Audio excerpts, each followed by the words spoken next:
Imagine you just graduated from UWRF. You're walking across the stage with your diploma in hand, but the first thing you think about isn't what you're going to do in your career, but rather how you're going to pay off all of the student loans you've accumulated to get here. Did you know, according to the Cardinal, that the average UW system graduate has over $30,000 in student loan debt? That number is not a sustainable number for us to continue going down this path. Today, I'm going to discuss why the student loan debt crisis in America isn't just a faraway national problem that needs to be dealt with at the federal level, but a problem that affects us all the way down to the local level and affects most of us students here at UWRF. I'm going to discuss how it affects us at the federal level, the state level, and the local level, and what you can do to better educate yourself and empower yourself to live in a society where we don't have to deal with this problem every day, and that our students, and especially our high school students, aren't forced to choose between crippling debt and going to college. Let's start off with what the current student loan debt number is at. At the federal level, it's over $1.6 trillion and affects over 40 million people, according to LendingTree. That's a crazy number. It's not. See that $30,000 adds up when each person does it. At the state level, let's take Wisconsin for example.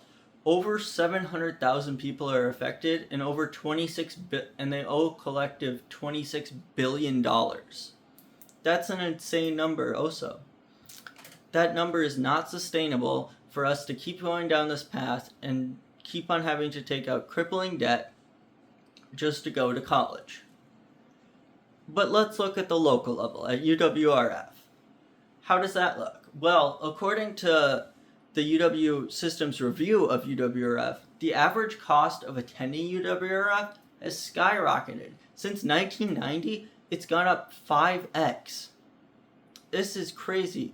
We are paying way more than any other generation in history, and have to take out way more loans to cover it.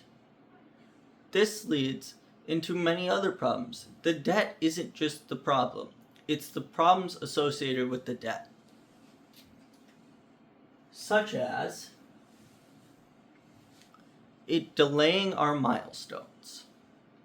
Milestones that get delayed are starting a family, getting your dream job, even just saving for retirement.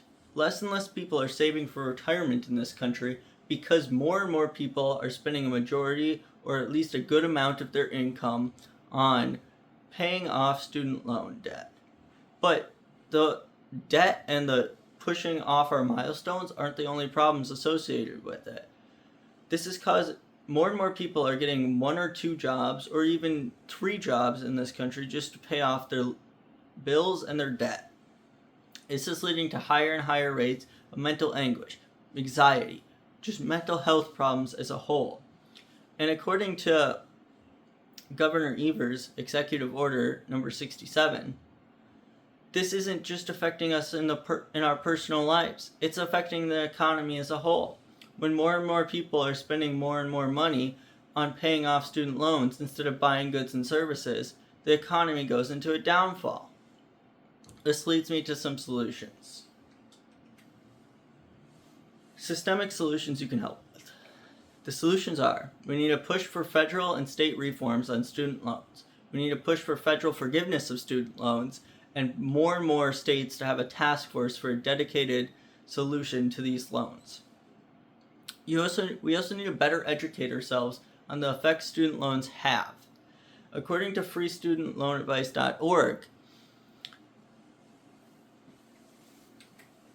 TILSA, the Institute for Student Loans, is one of the best expert resources out there. It can provide free expert advice on how student loans work, what student loans you should get, which ones you shouldn't get, what plan you should go on for paying the student loans, and it has financial literacy tips as a whole. Financial literacy is the key to combating student loan debt. As you can see, student loan debt is not just a faraway federal nationwide problem. It's a problem that affects us all the way down the ladder. It affects us at the very local level at UWRF. Thank you.